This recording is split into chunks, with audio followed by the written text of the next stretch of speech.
Olá, Youtunautas! Eu sou a Larissa Padrão e este é mais um Fora do Padrão e o tema de hoje é a análise de um filme vencedor de Oscar, o documentário O.J. Made in America, que narra toda a história de ascensão e queda do lendário jogador de futebol americano O.J. Simpson. Eu digo lendário porque o O.J. nos Estados Unidos era tipo o nosso Pelé ou Neymar, ele realmente todo mundo conhecia ele, mas depois ele foi mais para goleiro Bruno. E o maior mérito desse documentário é que ele é muito ambicioso, ele pega uma história particular para, na verdade, contar um período da história da América, por isso o nome Made in America. Com isso ele discute muitos temas que são muito peculiares à história e cultura americana. Quais são eles?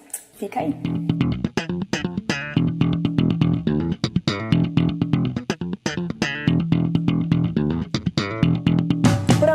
O O.J. é um tema que voltou na moda agora. Além deste documentário, tem a série no Netflix, o American Crime Story, que é uma série ficcional, mas baseada no julgamento dele, que eu ainda não vi. E eu fiquei muito curiosa para assistir esse documentário, porque o O.J. Simpson é um nome que faz muito parte da minha infância. Durante os anos de 94 e 95, ele estava todos os dias na televisão, todo mundo só falava disso, e eu lembro nitidamente do choque. Eu sei que muitos de vocês nasceram em 94 ou depois disso, então eu vou fazer um resumo da história. Desnecessário falar isso, já que é um documentário, mas esse vídeo tem spoilers da vida real, algo que você encontra se digitar O.J. Simpson no Google. O O.J. é um homem negro de origem humilde que era bom em praticamente todos os esportes que existem, mas ele se destacou particularmente no futebol americano, onde ele fez uma carreira brilhante, ele ganhou muitos prêmios, quebrou vários recordes e virou tipo um superastro. Quando ele aposentou do futebol com seus 30 e poucos anos, ele virou ator, empresário, apresentador, tudo que mantivesse a fama dele. E ele era muito famoso e todo mundo gostava muito dele. O documentário é até meio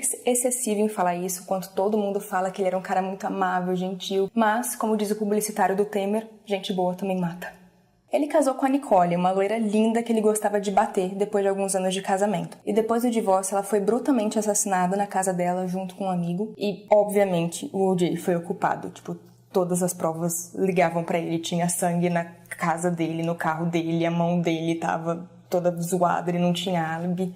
Claramente foi ele. O documentário não fica tipo, será que foi ele? Não, o documentário assume o ponto de vista que foi ele que matou, não tem dúvidas. Eu lembro que quando eu era criança eu gostava muito de assistir Saturday Night Live, que é um programa humorístico, e toda semana eles tratavam o caso O.J. naquela época, e eles sempre tratavam também como se, obviamente, ele fosse o culpado. Então, mesmo como criança, eu não tinha dúvida. E ele foi a julgamento, o julgamento dele foi um circo midiático que durou 1 ano, e ele foi inocentado. O documentário foi produzido pelo canal ESPN e é dirigido pelo Ezra Eldman, que tem toda a sua carreira baseada em documentários esportivos. Ele fez um longa que trata a rivalidade entre 2 jogadores famosos da NBA e ele dirigiu 2 episódios da série 30 for 30, que também é da ESPN. E o O.J. Made in America estreou no Festival de Sundance e venceu vários prêmios da crítica e vários prêmios em vários festivais, ganhando também o Oscar de melhor documentário, se tornando não apenas o mais longo vencedor, mas o mais longo indicado, superando o russo Guerra e Paz. E tempo é a minha principal crítica para ele. Ele tem quase 8 horas de duração. Isso porque ele conta tudo, a história desde o início. E era necessário contar tudo isso pro plano muito ambicioso e muito bem executado dele, que é fazer um paralelo entre a história do O.J. com a história da América. E eu falo América como continente porque tem muito de Brasil ali também. E a narrativa dele para fazer isso é muito impressionante, porque são vários momentos. Então tá lá a criação do mito, tem toda aquela trilha empoderadora e aquele ritmo mais acelerado, e depois tem a parte de perseguição, que vai virando mais suspense, depois tem o drama da queda. Então a narrativa vai acompanhando todos esses momentos de uma maneira muito orgânica, que você se coloca dentro do clima. Com certeza era necessário ter, sei lá, no mínimo umas 5, 6 horas para abarcar tudo isso. Mas ele gasta, sim, algum tempo que é um pouco desnecessário, com algumas coisas que são um pouco redundantes ou exageradas, ou coisas da história que realmente poderiam ter ficado de fora. Mostra, por exemplo, que ele perdeu uma filha no primeiro casamento, e é uma história triste, realmente, mas aquilo tá muito perdido no roteiro e na narrativa. É como se nada que aconteceu antes, nada que acontecesse depois tivesse ligação àquilo, foi só pra contar mesmo. Algumas repetições também, vários depoentes que falam exatamente a mesma coisa, mas com palavras diferentes, que dava pra ter cortado um pouco, às vezes é um pouco cansativo. Mas acho que ele deixa essas gorduras entrar um pouco, porque ele adota uma narrativa que é um pouco mais televisiva. E tem tudo a ver com a história adotar essa narrativa televisiva, mas em muitos momentos ele me lembra muito aquele programa The True Hollywood Story, que é as pessoas contando a vida de famosos, que são muitos depoentes que estão muito mais preocupados em limpar a própria barra, tirar o corpo fora,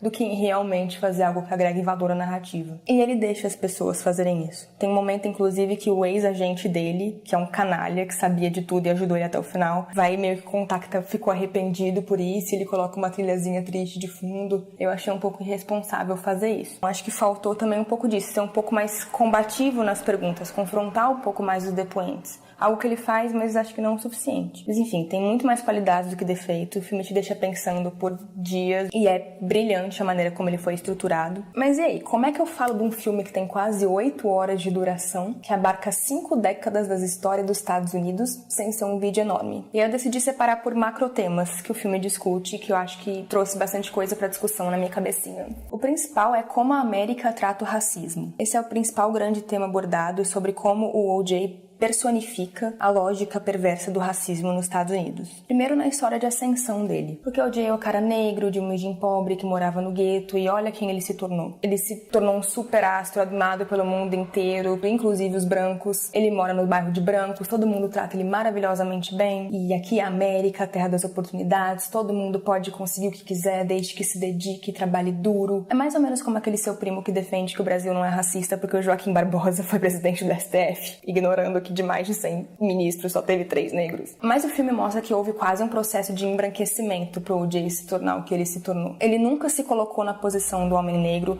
ele era completamente alheio à luta que acontecia por direitos na América naquele momento. E o filme é bem eficiente em mostrar isso através de montagens paralelas, que mostram o assassinato do Martin Luther King, mostram diversas violações de direitos da população negra pela polícia de Los Angeles, mostra o boicote de atletas negros às Olimpíadas daquela época.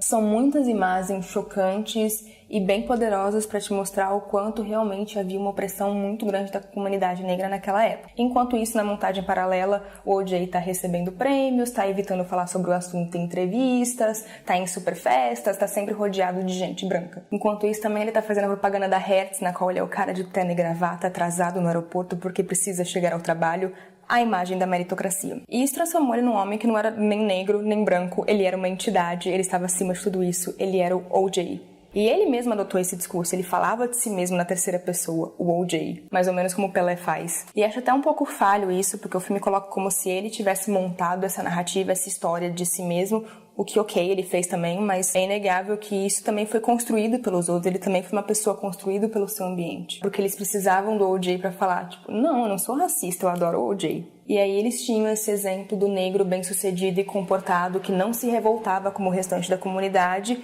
enquanto isso eles varriam o racismo para debaixo do tapete. E a polícia de Los Angeles, a LAPD, é uma peça fundamental para contar essa história, porque são brutais os casos de racismo na instituição. Em um determinado momento, por exemplo, os policiais falam dos carros que a polícia dirigia, que era preto e branco, eles chamam o carro de preto e normal, e mostram diversos casos de abuso de autoridade e violência. O principal, o caso Rodney King, que é um caso famosíssimo na década de 90 nos Estados Unidos. Isso ficou bem famoso porque foi logo na época que as pessoas começaram a filmar as coisas e vazar as imagens, e vazou essa imagem de um grupo de policiais batendo violentamente, espancando um homem negro que não oferecia nenhum tipo de resistência, nenhum tipo de reação. Enquanto isso, a Nicole Brown, esposa daquela entidade sem cor chamada O.J., chamou a polícia 8 vezes por estar sendo agredida pelo marido. E em quase todas essas vezes, o O.J. era tratado como pessoas brancas são tratadas pela polícia. Sempre com toda a delicadeza, as pessoas iam lá fazer um boletim de ocorrência, mas nada acontecia com ele. E a justiça formal dos Estados Unidos de Los Angeles inocentou todos esses casos em que negros foram assassinados brutalmente ou violentados sem motivo nenhum, inclusive os policiais do caso Rodney King. Então existia um ódio muito latente na década de 90 dos negros contra a polícia e contra o sistema penal como um todo, porque existia esse clima de impunidade de que negros sempre vão se dar mal no sistema penal americano. E o que os advogados dele fizeram quando esse crime aconteceu foi usar isso, foi usar esse ódio. Eles manipularam o júri e a população para usar um trunfo racial. Algo como, gente, não deixa o sistema penal acabar com a vida de mais um negro. E com isso o julgamento dele deixou de ser um julgamento sobre o assassinato brutal de 2 indivíduos para ser um julgamento sobre a injustiça racial dos Estados Unidos. E aí, com todo esse circo midiático desse julgamento de 1 ano que transformou tudo numa questão racial, foi criado realmente uma cisão. Então o filme mostra isso muito eficientemente. Enquanto os brancos choravam enquanto ele foi inocentado, os negros comemoravam, tinham plaquinhas de Free O.J., eu te amo O.J., considerando como se tudo aquilo fosse um progresso, como se finalmente um negro venceu esse sistema criminal injusto. Mas hoje a gente vê que não mudou nada. E tem um pastor no filme que ele fala algo muito eficiente. Não foi a vitória da população negra. Não foram os negros vencendo o sistema penal. Foi a vitória de um cara rico chamado O.J. Mas é fácil ver isso hoje. O filme mostra que é tão complexa a história do racismo americano, isso é tão entranhado na população, que não dá pra julgar. Não dá pra julgar aquelas pessoas que realmente comemoraram aquilo, que realmente acreditaram na inocência dele. Um outro tema que eu fiquei pensando muito quando o filme acabou foi machismo e feminicídio. Porque esse crime claramente foi um feminicídio. Foi a mulher assassinada pelo companheiro ou ex-companheiro violento que tratava ela como se fosse posse. Se eu não posso ter, ninguém mais pode, aí ele vai lá e tira a vida dela. E isso é muito sério porque isso acontece diariamente com muitas mulheres em todos os países do mundo. E o filme mostra esse clássico caso. O casal que parecia o casal do comercial de margarina. Eles eram lindos, sorridentes, frequentavam as festas mais badaladas, todo mundo amava eles. Mas, pelos bastidores, ele agredia ela desde o primeiro encontro deles. E quando a coisa começou a ficar séria, ela começou a chamar a polícia pra ele. E a gente ouve no filme as gravações dela ligando pra polícia completamente apavorada. Existem 8 registros dela para a polícia em 5 anos. Ela entregou fotos do rosto dela todo cheio de hematomas para a polícia. Ela avisou familiares, ela avisou amigos.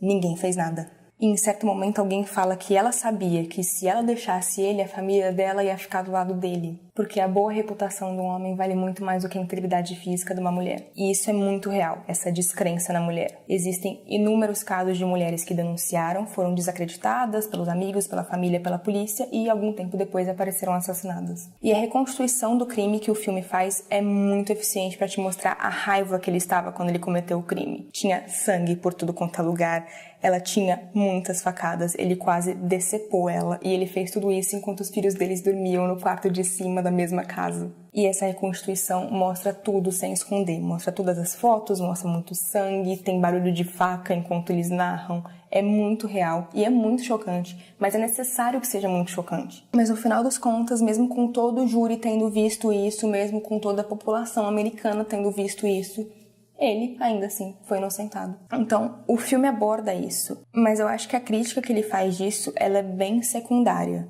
E tudo bem que ele tinha um recorte, é um filme muito mais focado na história do racismo na América. Mas para um filme de 8 horas, eu acho que ele poderia ter dedicado um pouco mais de atenção e tempo para isso. Para completar, são pouquíssimos depoimentos de mulheres, quase todas as que tem, elas são burras ou tontas ou tão machistas quanto os homens. Tem uma jurada específica que fala que não respeita a mulher que aceita apanhar. A única mulher realmente forte que eu lembro entre as depoentes é a Marcia Clark, que é a promotora do caso, e a própria Marcia Clark, ela foi, na vida real, vítima de algo muito machista. Durante a época do julgamento, em que ela estava sendo linchada publicamente, alguém vazou fotos dela de topless. E o filme aborda um monte de coisa secundária que não importava tanto, mas ele não mostra isso. Então, mesmo o foco do filme não sendo esse, reflitam sobre isso quando assistirem, o quanto a vida da Nicole Brown e de milhares de mulheres pelo mundo valem quase nada. Por fim, um último tema que é bem recorrente no filme é sociedade do espetáculo. E isso é muito louco nesse filme, o quanto vale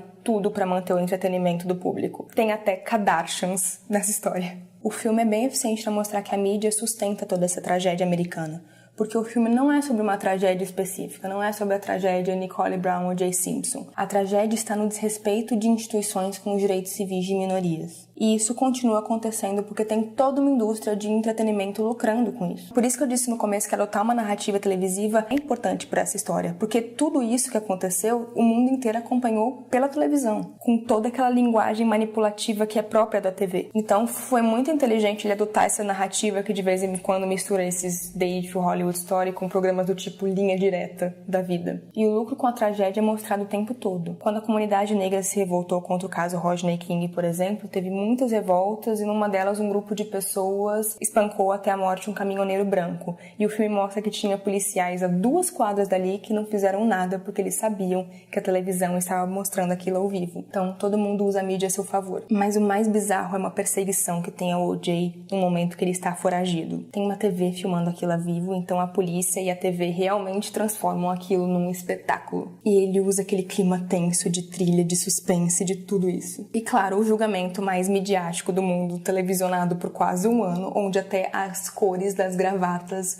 eram trabalhadas para passar a imagem que queriam passar para o público. Foi tão publicizado que ele virou uma celebridade, parece que ainda maior na televisão. Ele ganhou milhares e milhares de dólares assinando autógrafos de dentro da prisão. E o O.J. sabia usar aquilo. Ele sabia do poder do mundo da celebridade, ele sabia usar aquilo a favor dele. Então, por exemplo, quando a luva não cabe nele no julgamento, ele faz um circo com aquilo, ele mostra para todas as câmeras. E ele sabia manipular tão bem que, inclusive, o documentário acaba dessa maneira, com ele te manipulando e falando: lembrem de mim como cara legal. Então é isso. Caso ainda não tenham assistido, assistam O.J. Made in America. Ele está disponível no Watch ESPN, no canal da ESPN Online. E eu tenho certeza que, além de tudo isso que eu falei, você vai notar ainda mais camadas nele para você analisar. Então, fala pra mim o que você achou desse filme nos comentários. Vamos continuar conversando por aqui e pelas redes sociais. Se inscrevam caso ainda não sejam inscritos. Clique naquele sininho para receber notificações e volte sempre.